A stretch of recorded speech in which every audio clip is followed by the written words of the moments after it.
Hello student, आज हम start करेंगे हमारा नया चैप्टर नंबर 4। ठीक है, इसका क्या नाम है? Principle of mathematical induction. तो इसके अंदर हमारे पास एक टर्म आती है, क्या आती है? स्टेटमेंट। तो क्या स्टेटमेंट क्या होती है हमारी? तो एक ऐसा सेंटेंस जिसको हम विच इज जज्ड, कि जज किया जाता है कि या तो ये ट्रू है या ये फॉल्स है। तो स्टेटमेंट हम किसको कहते हैं? कि एक हमारे सेंटेंस लिखा है, ये तो या तो ये सबके लिए ट्रू ही होगा या फिर ये सबके लिए फॉल्स होगा। जैसे अगर हम कहें कि एक महीने में 30 दिन होते हैं तो या 31 दिन होते हैं, तो ये जो सेंटेंस है ये ऑलवेज ट्रू होगा। या फिर हम ये कहें कि 2 + 7 हमारा 10 होगा, तो ये क्या है? और ये हमारा क्या है? हमेशा फॉल्स ही होगा। तो ये वाली जो है हमारी, ये भी स्टेटमेंट आएगी जो हमें आंसर या तो हमेशा हर एक के लिए, नहीं है कि हमारे लिए कुछ हो रहा है या किसी और के लिए कुछ हो रहा है, जो सबके लिए ट्रू आएगा या फिर जो सबके लिए ही फॉल्स आएगा, तो उसको क्या कहते हैं? हम स्टेटमेंट कहते हैं। तो हमारे चैप्टर में क्या है? मैथमेटिकल इंडक्शन है। तो इस यहाँ पर हम क्या पढ़ेंगे? Mathematical statement. तो ये मैथमेटिकल स्टेटमेंट क्या होता है? कि ऐसी स्टेटमेंट जो इन्वॉल्व होती है मैथमेटिकल रिलेशन को। तो स्टेटमेंट जिसके अंदर मैथमेटिकल रिलेशन इन्वॉल्व होता है उसको क्या कहते हैं? हम मैथमेटिकल स्टेटमेंट कहते हैं। तो ये जो है हमारा एक कंसेप्शनल हमारा ये चैप्टर है। इसमें क्या है? हमें एक प्रोसीजर पता चल जाएगा कि इस क्वेश्चन को करना कैसे है। तो वो प्रोसीजर हमें पता चलती, सारे क्वेश्चन उसी प्रोसीजर से करने हैं हमें। तो ये सबसे पहले क्या है? हमें जैसे एक स्टेटमेंट दी जाएगी, क्या दी जाएगी? स्टेटमेंट दी जाएगी। यहाँ पर ये सारी स्टेटमेंट्स कहाँ से बिलोंग करेंगी? नेचुरल नंबर से बिलोंग करेंगी। तो सबसे पहले हम उन स्टेटमेंट में 1 रख के ट्रू करेंगे। सारी स्टेटमेंट में क्या करेंगे? सबसे पहले 1 रख के ट्रू करेंगे। जब हमारी 1 रख के ये ट्रू हो जाएगी तो हम एज्यूम करेंगे। जब 1 रख के ट्रू हो जाएगी तो हम ये एज्यूम करेंगे कि ये जो है ट्रू है। किसके लिए? एक दूसरा नेचुरल नंबर के के लिए। एक दूसरे नेचुरल नंबर के लिए हम एज्यूम करेंगे कि ये ट्रू है। फिर हम उसको लेके साथ में इसको लेके पी के को, जो ट्रू है उसको लेके हम क्या प्रूफ करेंगे? कि ये जो है पी के + 1 के लिए भी ट्रू होगी। यानी कि अगर के लिए ट्रू है तो उसके नेक्स्ट जो टर्म आएगी पी के + 1 उसके लिए भी ट्रू होगी। वेन एवर पी के इज ट्रू, जबकि पी के जो है हमारी ट्रू होनी चाहिए, तभी हमारी पी के + 1 क्या है? ट्रू होती है। तो इसको हम शॉर्ट में पीएमआई भी बोल देते हैं, प्रिंसिपल ऑफ मैथमेटिकल इंडक्शन भी बोलते हैं। तो जैसे हमारे एक्सरसाइज स्टार्ट, ये हमेशा सारी नेचुरल नंबर पर होती है। एक्सरसाइज स्टार्ट करते हैं, देखो उससे आपको बहुत अच्छे से क्लियर हो जाएगा, इसका प्रोसीजर पता चल जाएगा क्वेश्चन का कैसे करेंगे। तो एक्सरसाइज 4.1 है। देखो फर्स्ट क्वेश्चन क्या है हमारा? कि 1 + 3 + 3 का square up to so on कहाँ तक दे रखा हमें? 3 की पावर n-1 से। देखो ये हमेशा ट्रू है, ये गलत नहीं होगी, तो इसलिए ये क्या है? हमारी स्टेटमेंट है। तो लेकिन हम इसको प्रूफ कैसे करेंगे? देखो सबसे पहले मैंने इसको pn के इक्वल मान लिया, इस पूरी स्टेटमेंट को pn के इक्वल मान लिया। अब मैंने क्वेश्चन में क्या बताया था आपको प्रूफ करने का मेथड? सबसे पहले हमें n की जगह क्या रखेंगे? 1 पुट करेंगे। तो यहाँ हमारी ये लेफ्ट हैंड साइड लेंगे, इसकी जो ये nth टर्म है वो लेंगे, और ये राइट हैंड साइड लेंगे। दोनों तरफ हम क्या रखेंगे? n की जगह 1। तो सबसे पहले लेफ्ट हैंड साइड में रखा मैंने, देखो ये लास्ट में ये वाली, या फिर इसकी फर्स्ट टर्म भी ले सकते हैं हम। जो इसकी फर्स्ट टर्म आती है वही वाली हम इसमें nth टर्म में जब n की जगह 1 पुट करते हैं वही दोनों सेम आती है हमेशा। तो सबसे पहले मैंने इसमें रख के बताया आपको, देखो n की जगह 1 रखा, अगर मैंने 3 की पावर क्या आ जाएगा? 1 - 1 क्या आ जाएगा? 3 की पावर 0, यानी कि आ गई 1। देखो 1 ही आ गई ना फर्स्ट वाली। ये हमेशा ये ध्यान रखना, या तो ये 1 ले लो या फिर इसकी nth टर्म, दोनों सेम होती है। 1 आ गया। अब हम राइट हैंड साइड में, लेफ्ट हैंड साइड तो हमारा 1 आ गई, अब राइट हैंड साइड में रखेंगे n की जगह 1 पुट करेंगे। तो 3 की पावर 1 - 1 अपॉन 2, यानी 3 की पावर 1 3 - 1 यानी 2 अपॉन में 2, ये क्या आ जाएगा? 1 आ जाएगा। देखो left hand side is equal to right hand side, तो इसका मतलब ये क्या हो गई? हमारी ट्रू हो गई।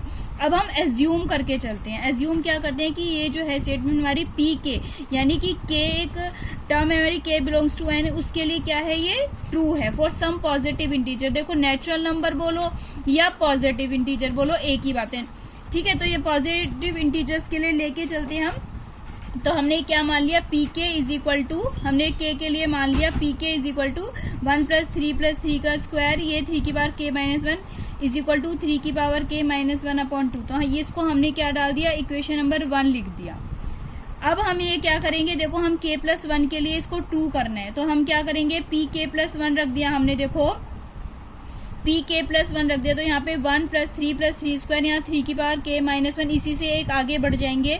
तो ये क्या आएगा हमारा? 3 k की जगह हमने क्या रख दिया? k + 1 माइनस में 1।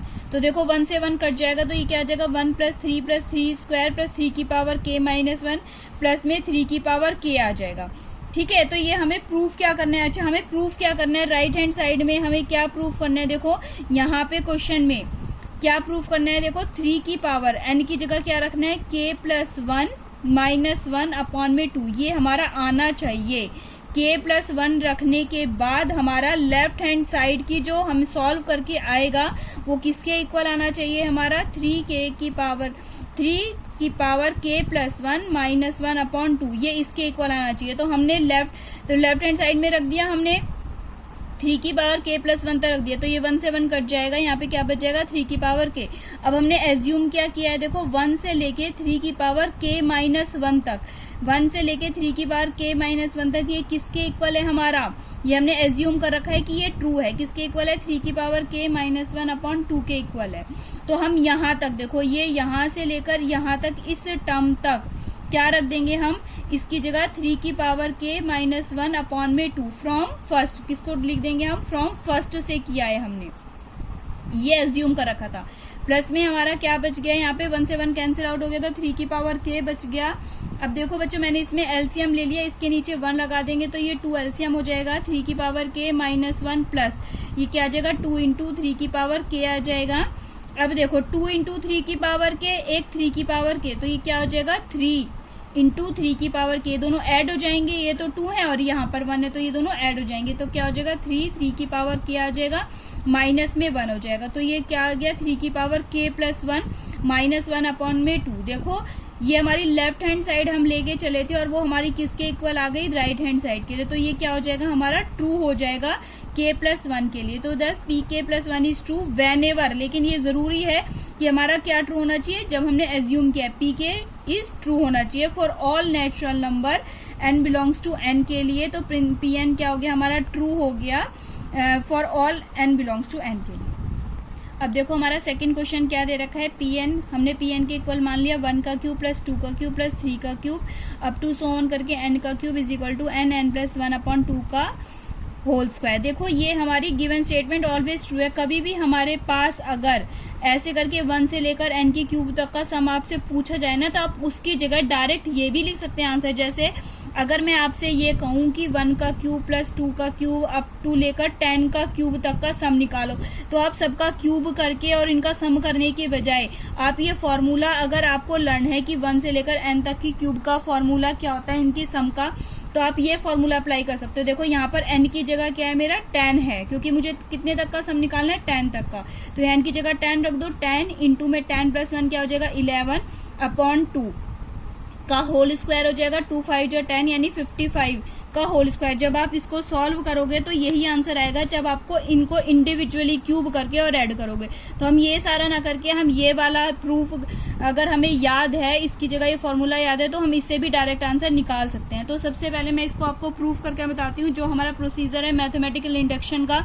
तो सबसे पहले हम क्या करते हैं, इसको ट्रू मान के चलते हैं n = 1 के लिए। इसके अंदर चाहे आप फर्स्ट टर्म ले लो, चाहे ये n वाली लेके चलो। तो मैंने फर्स्ट टर्म ये n वाली लिया, यहाँ पे n की जगह 1 पुट करो। देखो तो हम सबसे पहले इसको 1 के लिए ट्रू करेंगे। देखो n की क्यूब यानी 1 का क्यूब हो जाएगा, यहाँ पे लेफ्ट हैंड साइड में तो n की क्यूब की जगह 1 का क्यूब रख दिया, राइट हैंड साइड में देखो n की जगह 1 पुट करा, 1 इंटू n की जगह 1 + 1 अपॉन 2 का क्या आ जाएगा हमारा होल स्क्वायर आ जाएगा। ठीक है, होल स्क्वायर है यहाँ पे, तो 1 का क्यूब तो 1 ही हो जाएगा, और यहाँ पे 1 × 2 अपॉन में 2 का क्या हो जाएगा होल स्क्वायर, ये स्क्वायर है तो ये 2 से 2 कट जाएगा, यहाँ 1 आ जाएगा, तो 1 का स्क्वायर करेंगे तो हमारा क्या आ जाएगा, देखो 1 ही आ जाएगा। तो ये left hand limit, left hand side और राइट हैंड साइड ये हमारी क्या हो गई इक्वल आ गई, तो ये 1 के लिए क्या हो गया हमारा ट्रू हो गया। अब हम इसको एज्यूम करके चलते हैं, let it is be true, यानी एज्यूम करा हमने किसके लिए, n = k के लिए एज्यूम करा हमने। तो pk = 1 का क्यूब 2 का क्यूब, n की जगह k रख दिया, k का क्यूब = k + 1 अपॉन 2 का होल स्क्वायर। तो k के लिए हमने इसको एज्यूम कर लिया। अब हमें क्या जरूरत है, हम क्या प्रूफ करेंगे, k + 1 के लिए ट्रू करेंगे। तो हमने यहाँ पे रख दिया, देखो k + 1 = हमने ये रख दिया, और हमें प्रूफ क्या करना है, देखो प्रूफ क्या करना है हमें, k की जगह k + 1 रखो, k + 1 k + 2 यहाँ पे रख रही हूँ, देखो क्वेश्चन में के एन की जगह k प्लस 1, यहाँ पे रखेंगे k प्लस 2 हो जाएगा, क्योंकि k plus 1 plus 1 k plus 2 upon 2 का होल स्क्वायर, ये हमें प्रूफ करके दिखाना है। तो सबसे पहले हम लेफ्ट हैंड साइड लेके चले, लेफ्ट हैंड साइड में हमने देखो लेफ्ट हैंड साइड लेके चले, अब हमने इसको ये k के लिए एज्यूम किया हुआ है, इसको माना हुआ है हमने, तो 1 से लेकर k तक की क्यूब का जो सम है, 1 से लेकर k की क्यूब तक का सम हमने ये क्या माना हुआ है, ट्रू माना है, तो इसकी जगह हम ये पुट कर देंगे। तो 1 से लेकर k की क्यूब तक का सम हमने क्या माना हुआ है, ट्रू जो है, इसकी जगह ये पुट कर दो, k प्लस 1 का अपॉन 2 का होल स्क्वायर प्लस में k प्लस 1 का, क्योंकि हमें एक नेक्स्ट टर्म रखा नहीं, तो k की क्यूब तक तो देखो वैसे ही रखते हैं, कंफ्यूज मत हो ना। k प्लस 1 जब हमें निकालना होता है तो पहले k तक का तो वैसे ही लिखते हैं सेम, उसके बाद एक और आगे टर्म लिख देते हैं, वहां पर ही k की जगह क्या रख देते हैं, k प्लस 1 रख देते हैं। तो अब नेक्स्ट में क्या करते हैं, देखो k की क्यूब तक का जो ये वाला सम होता है जो हमने एज्यूम किया हुआ है, इसकी जगह तो ये पुट कर दिया हमने, k प्लस 1 अपॉन 2 का क्या रख दिया, होल स्क्वायर, यहाँ तक का ये रख दिया, और एक और जो नेक्स्ट टर्म थी हमारी k प्लस 1 का होल क्यूब, इसको एज इट इज उतार लिया। ठीक है, मैंने इसका होल स्क्वायर खोला, देखो k का स्क्वायर प्लस k प्लस 1 का whole square plus k plus 1 का होल क्यूब अपॉन में 4। अब इसमें हम कोशिश ये करते हैं कि जितना कॉमन ज्यादा से ज्यादा निकल सके वो कॉमन निकालने की कोशिश करते हैं, क्योंकि कॉमन निकालने के बाद ये क्वेश्चन थोड़े हमारे क्या हो जाते हैं, ईजी हो जाते हैं। तो इसके अंदर से मैंने देखो क्या करा, k प्लस 1 का स्क्वायर जो है कॉमन निकाल लिया। जब अब कॉमन निकालेंगे तो यहाँ पे क्या बच जाएगा हमारा, k का स्क्वायर अपॉन में क्या बच गया हमारा, 4 बच गया। अब यहाँ पे देखो क्यूब था हमारा, यहाँ पर स्क्वायर मेरा बाहर आ गया, तो क्या बच गया, k प्लस 1 बच गया, क्योंकि 3 थे, 2 बाहर आ गए तो 1 बच जाएगा। अब k प्लस 1 का स्क्वायर हो गया, अब यहाँ पे k स्क्वायर और यहाँ पे एलसीएम ले लेंगे तो क्या आ जाएगा, 4k प्लस 1 आ जाएगा हमारा, k प्लस 1 का whole square as it is, ये k स्क्वायर प्लस में 4k प्लस 4 कर दिया अपॉन में 4 कर दिया। अब ये देखो k प्लस 1 का स्क्वायर और ये हमारा क्या बनता है, k प्लस 2 का होल स्क्वायर, क्योंकि a का स्क्वायर प्लस b का स्क्वायर प्लस 2ab यानी 4k, तो ये a प्लस b का होल स्क्वायर, यानी इसकी जगह हमने क्या लिख दिया, k प्लस 2 का होल स्क्वायर, जो कि हमारी क्या आ गई, राइट हैंड साइड जो हमें ट्रू करनी थी, यानी कि pk प्लस 1 जो है हमारा ट्रू हो गया for when ever pk is true, जबकि pk हमारा क्या था, ट्रू था। तो बाय प्रिंसिपल मैथमेटिकल इंडक्शन से pn क्या हो गया हमारा, ट्रू हो गया फॉर ऑल नेचुरल नंबर्स।